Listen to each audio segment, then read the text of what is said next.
Baik, kita jumpa lagi untuk penjelasan terkait dengan pengetahuan personal, di mana untuk kali ini saya akan bahas terkait dengan teori antrian atau queuing theory, gitu ya. Di sini uh, ada saya dan antrian. Nah, dalam situasi kehidupan nyata itu ada beberapa hal yang bisa kita temui atau bisa kita rasakan sendiri terkait dengan antrian. Misalnya menunggu untuk membeli bensin. Nah, di sini kita pasti akan menemui ada beberapa antrian, misalnya ada dua motor sebelum kita mengisi bensin sendiri, atau ada beberapa mobil ya, di depan kita sebelum kita mengisi bensin langsung. Jadi itu disebut juga sebagai antrian.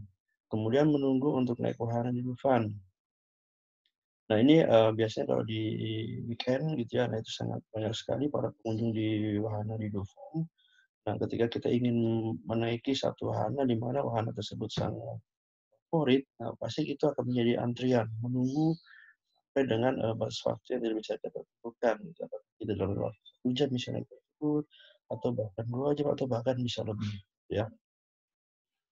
Kemudian menunggu untuk ambil uang di ATM. Nah, ini biasanya kalau akhir bulan, ya.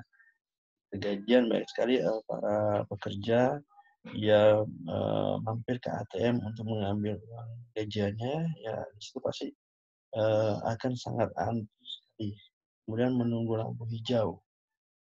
Sama ya ketika di lampu lalu lintas, ya, ketika situasinya merah, nah itu kita menunggu untuk lampu hijau untuk kita jalan. Nah, untuk saat ini sudah ada kemajuan ketika kita menunggu lampu hijau di lampu lintas, itu sudah ada beberapa yang lengkapi dengan waktu. Ya, jadi kita bisa tahu kita menunggu berapa lama lagi untuk menuju ke lampu hijau. Ya. Dan kira-kira menunggu apa lagi ya? Bisa saja menunggu di klinik yang sakit, kemudian di bioskop, kemudian bisa di teller bank ya, ketika kita akan menabung, itu pasti banyak sekali antriannya, gitu ya. Kemudian di bengkel bisa saja ya ketika para montir sedang sibuk memperbaiki kendaraan kita masih menunggu untuk dilakukan perbaikan. Beberapa contoh kondisi menunggu atau kondisi antrian dalam situasi kehidupan. Nah, kemudian siapa yang senang menunggu? Ya, di sini tidak ada yang senang, baik itu si pelanggan ataupun si pengusaha. Ya, pelanggan pasti sangat tidak senang untuk menunggu. Jadi dia kan sedang bosan, cepat bosan ketika menunggu. Dia tidak tahu kapan harus masuk, kemudian waktu yang terbuang cuma-cuma karena antrian sangat panjang. Nah, itu kan pasti bisa membuat pelanggan sangat tidak senang untuk kondisi menunggu seperti itu. Gitu. Bisa saja nanti dia akan meninggalkan antrian tersebut sehingga ada potensi kehilangan pelanggan ya ketika terjadi situasi menunggu. Dan bagi pengusaha juga dia tidak senang ketika ada kondisi. Kenapa? Karena ada biaya lebih di sini ya. Biaya lebih adalah maksudnya berapa sih biaya yang dia butuhkan yang harus dikeluarkan untuk menjaga agar pelanggan yang menunggu itu tetap setia. Ya. Misalnya ada pelanggan ke klinik ini, kemudian membawa anaknya, kemudian mendapat nomor antrian yang sangat jauh gitu ya. Nah, bisa saja ketika dia mendapatkan nomor antrian yang sangat jauh, biasanya dia akan pergi meninggalkan klinik tersebut sehingga hilanglah satu pasien. Nah, di sini bagaimana caranya agar si pasien tersebut tidak pindah atau meninggalkan klinik tersebut ya. Jadi ketika dia membawa buah hati anak kecil ya, nah, makanya si pengusaha dia berpikir, oh mungkin kita membutuhkan playground ya agar si anaknya itu dia tetap happy, senang ya sambil menunggu uh, giliran untuk dilayani pengobatannya gitu. Itu kan ada biaya lebih. Ya, karena ada infrastruktur yang harus dipenuhi. Ya. Kemudian untuk biaya ruang lebih untuk menunggu, ini kan awalnya kita tidak menyediakan ruang tunggu ya, tapi karena semakin banyak yang menunggu, ya orang yang menunggu, ya otomatis kita menyediakan ruang tunggu yang lebih nyaman, lebih enak, sehingga si pelanggan tetap betah menunggu ya dengan udara yang sejuk, ada fasilitas lainnya dibandingkan Jadi sediakan ruang tunggu ya, otomatis dia mungkin ketika melihat, wah ini antriannya sangat panjang, udah kita langsung tinggalkan saja. Kemudian bisa jadi karena bisa juga kehilangan pelanggan tadi sudah sampaikan ya, karena dia sudah melihat antrian sangat panjang, kemudian dia pergi sehingga hilanglah pelanggan. Dan pelanggan tidak bahagia karena terlalu lama menunggu. Kemudian kenapa sih bisa terjadi kondisi menunggu? Nah, di sini ketika permintaan atau demand lebih besar dibandingkan pelayanannya yang tersedia.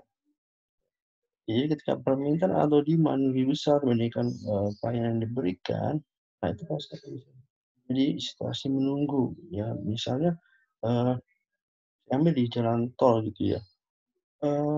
Waktu kedatangan kendaraan dibandingkan dengan waktu pelayanan di dalam jalan tol itu lebih cepat waktu kedatangan kendaraan dibandingkan waktu pelayanan situ di jalan tol. Nah, itu ya mobil akan lebih cepat datang dibandingkan mobil pergi setelah dilayani oleh situ. Menunggu ya karena permintaan lebih besar dibandingkan yang servis. Kemudian mengapa sih pelayanan sudah diberi tidak mencukupi? Ya, oke kan tidak ekonomis tadi sisi itu tidak ada ruang. Kemudian juga bisa kedatangan tidak dapat diprediksi ya kita diprediksi ini kendaraan itu bisa datang apakah 5 menit atau per 1 atau per 30 menit ini kita prediksi itu bisa yang menimbulkan situasi antrian di dalam gerbang tol. Kemudian ketika masih menunggu situasi ya, ada pertanyaan menarik untuk pelanggan ya, untuk kita sebagai pelanggan. Kira-kira pasti ketika menunggu kita dalam hati kita bertanya berapa lama sih saya harus menunggu, berapa orang lagi sih di depan saya sebelum saya dilayani ya. Jadi perasaan ingin tahu kita untuk dilayani sudah sampai mana, apakah masih jauh atau mungkin berapa orang dalam barisan itu, berapa orang yang sedang menunggu dalam antrian tersebut. Nggak tahu kita, oh kita ada di urutan 10 misalnya, kita di urutan ke-6 misalnya. Kemudian, kapan sebaiknya saya datang untuk mendapatkan yang lebih cepat? Nah, pasti si pelanggan itu berpikir ya bagaimana. Nah, caranya agar saya bisa dapat yang dengan cepat gitu ya. Besok, ketika esok hari akan datang, harus datang sebelum jamnya dibuka, atau bagaimana, atau booking malam, agar bisa mendapatkan nomor urut atau nomor antrian lebih awal, kan ada beberapa. Kemudian untuk si pengusaha atau si penyedia jasa yang harus dijawab ketika masih ada situasi menunggu. Seberapa besar area tunggunya? Ya, mungkin sekarang kali 2. Nah, kemudian ketika semakin banyak pelanggan menunggu, otomatis dia membutuhkan ruang tunggu yang lebih besar. Itu menjadi tidak ekonomis dan ada biaya berlebihan di sana. Kemudian si penyedia, si pengusaha bisa menghitung berapa banyak pelanggan yang pergi ketika kondisi menunggu seperti itu. Apakah sebaiknya kalau ditambah atau loketnya ditambah agar durasi menunggunya tidak terlalu lama. Nah, kemudian apakah sebaiknya sistem membentuk 1 atau 3 barisan antrian, itu kan disesuaikan dengan areanya. Kalau di bank mungkin ada yang 1 antrian, 1 baris antrian, kemudian ketika di ujung dia akan bisa memilih ke beberapa teller yang lain ini. Ketika ada dia bisa masuk ke teller sana, jadi dia tidak fokus gitu ya. Nah, atau dia bisa buat 13 antrian, jadi masing-masing teller itu dibuatkan 1 antrian, masing-masing antrian. Dan apakah sebaiknya sistemnya akan jauh cepat? Contoh misalnya kalau di wahana bermain, kalau kita atau ya jadi bisa lebih dulu untuk menaiki kita merasa ketika kita di bioskop, VIP-nya, kita dia masuk ke ruangan bioskop jadi tambah antri. Dan kalau di bank mungkin ada tulisan menabung dengan nominal misalnya dia juta, dia bisa masuk kerja lebih cepat. Jadi tidak harus dengan yang menabungnya membayar lebih.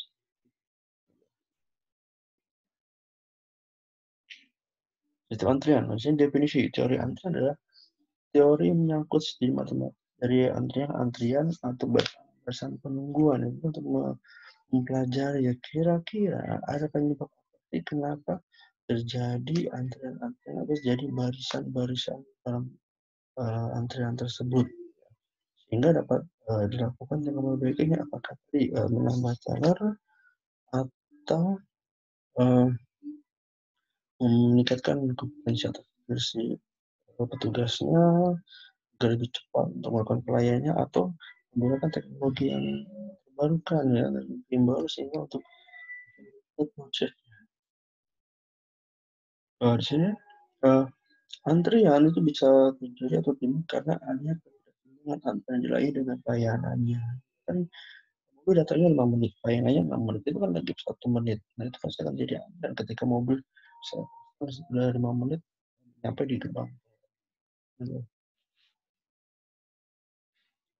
Nah, contoh antrian lainnya ada antrian pada pelayanan kasih supermarket, antrian bahan bakar, antrian pada lampu lalu lintas, antrian pesawat, akomodasi suatu bandara, dan antrian lainnya. Jadi kalau kalian mau tahu itu di atas bandara atau di airport itu pasti sudah terputar menunggu giliran turun atau mendarat. Jadi apa yang tidak diinginkan seperti itu tabrakan.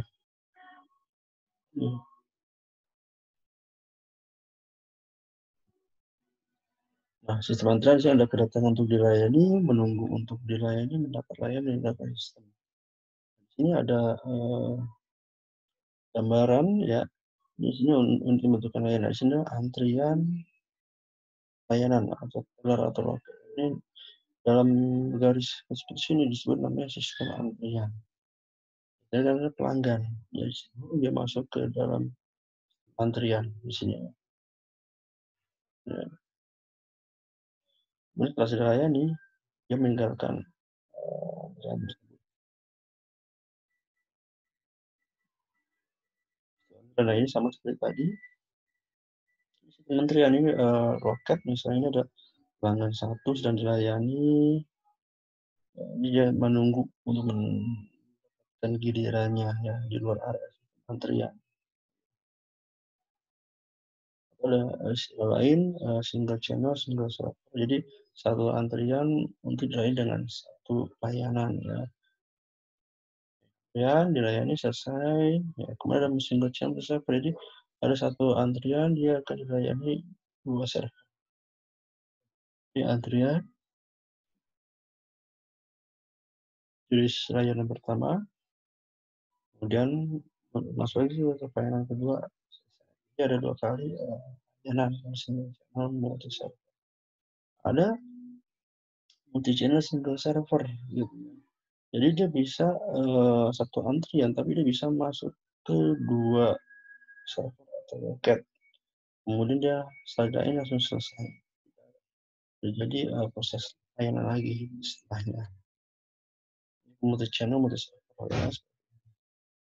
Satu antrian dia bisa masuk ke satu bawah, dia bisa ya kan close selesai. Soal seperti itu membuat SIM, mengurus surat-surat dari capil gitu ya, nah, kita akan menemukan kondisi multi channel multi server. Benar itu proses antrian terkait dengan pola kedatangan, apakah itu konstan ya setiap menit atau 1 menit atau fluktuatif ya ada lebih cepat. Kemudian pola layanan di situ antrian kapasitas layanan dan jumlah tingkat atas layanan. Nah, untuk pola kedatangan itu ada stokastik atau distribusi probabilitas atau dengan tingkat atau single atau batch. Kemudian terkait dengan pelanggan, ada pelanggan sabar, ada pelanggan tidak sabar. Jadi pelanggan sabar menunggu sampai nilainya, tapi tidak sabar dia tinggalkan antrian tersebut. Mungkin awalnya menunggu dulu 1, 2, kemudian setelah itu dia tinggalkan antrian. Pelayanan kemudian distribusi yaitu layanan tunggal sini atau batch ya, selain tergantung juga pelanggan menunggu dan yang sangat cepat masih memerlukan antrian, tergantung juga pada kedatangan, maka sistem mencari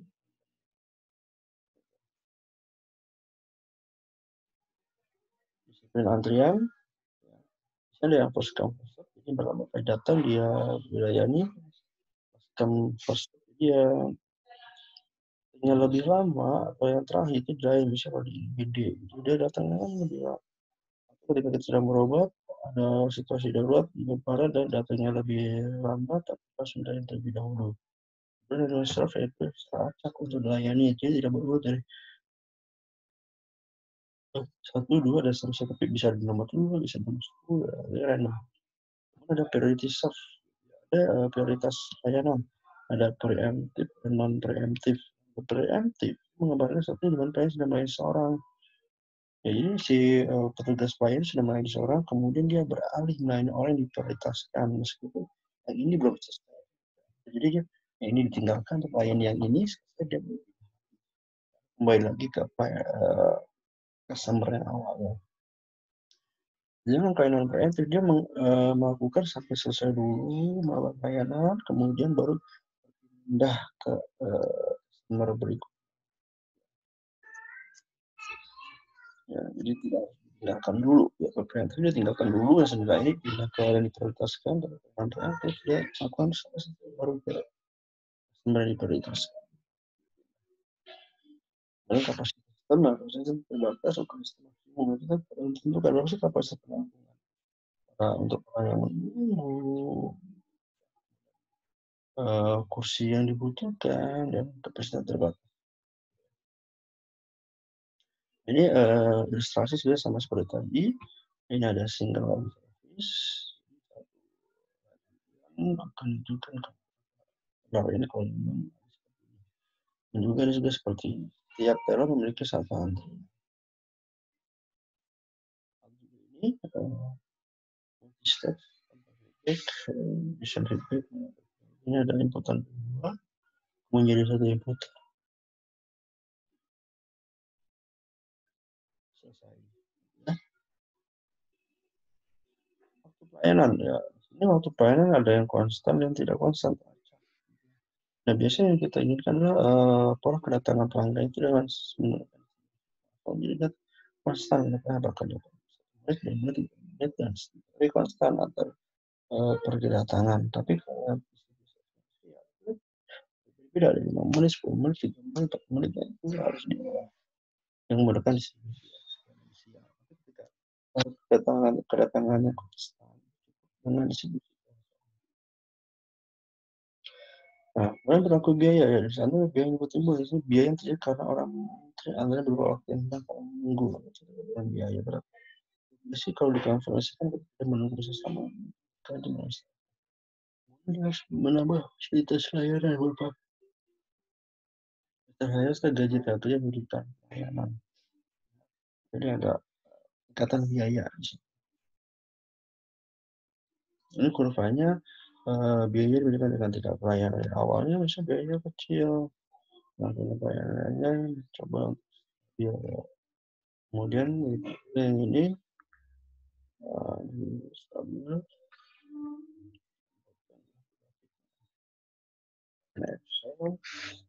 menggunakan